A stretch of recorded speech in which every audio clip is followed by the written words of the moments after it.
સુરતમાં અસામરિક તત્વો બેફામ બની રહ્યા છે ત્યારે કતાર ગામના પ્રસંગ જ્વેલર્સમાં દિન દહાડે લૂંટારો ત્રાટક્યા હતા અને લૂંટના ઈરાદે ઘૂસેલા લૂંટારોએ કર્મચારી પર ચપ્પુ વડે હુમલો કર્યો હતો, જેથી ગંભીર રીતે ઘવાયેલા કર્મચારીને સારવાર માટે હોસ્પિટલમાં ખસેડવામાં આવ્યા હતા. તો સમગ્ર ઘટના સીસીટીવીમાં હાલ કેદ થવા પામી છે. કતાર ગામના સિંગણપુરમાં આવેલા પાર્થ કોમ્પ્લેક્સના ગ્રાઉન્ડ ફ્લોર પરના પ્રસંગ જ્વેલર્સમાં દિન દહાડે લૂંટારો ત્રાટકે છે. લૂંટના ઈરાદે ધસી આવેલા લૂંટારોએ જ્વેલર્સમાં કામ કરતા કર્મચારી પર હુમલો કર્યો છે.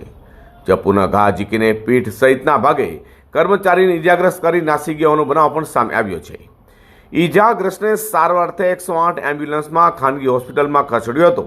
પાર્થ કોમ્પ્લેક્સમાં આવેલા જ્વેલર્સમાં ગ્રાહક બનીને બે અજાણી ઇસમ દુકાનમાં આવ્યા હતા. ચાંદીની ત્યારબાદ સોનાની લકી જોવા માંગી હતી અને ત્યારબાદ માળા જોઈ હતી. દુકાનદાર નીતિનભાઈને શંકા જતા પૂછપરછ કરી એટલે બંને અજાણી ઇસમોએ ચપ્પુ વડે માથામાં 2 ઘા અને પીઠ પર 5 ઘા માર્યા હતા, જેથી ઇજાગ્રસ્ત નીતિનભાઈ નગીનભાઈ સોનીને ઈજા થતાં તેમને લોહીલુહાણ હાલતમાં સારવાર અર્થે ખસેડ્યા હતા.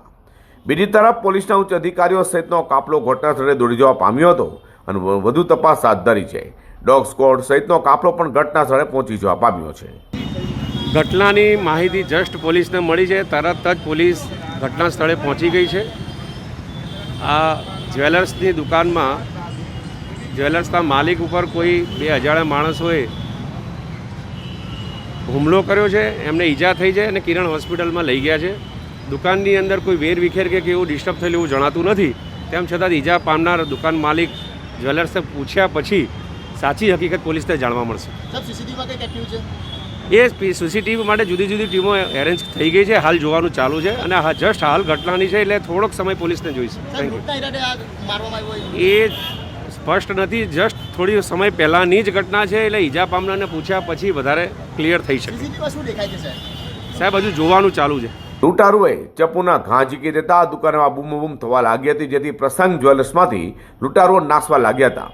લૂંટ થઈ છે કે કે અંગે તપાસ ચાલે છે. બાદમાં પોલીસની 108 ટીમ ઘટના સ્થળે દોડી આવી હતી. લૂંટની વાતથી આસપાસના વિસ્તારમાં લોકોના ટોળા એકઠા થઈ ગયા હતા. હાલ પોલીસે તપાસ હાથ ધરી છે.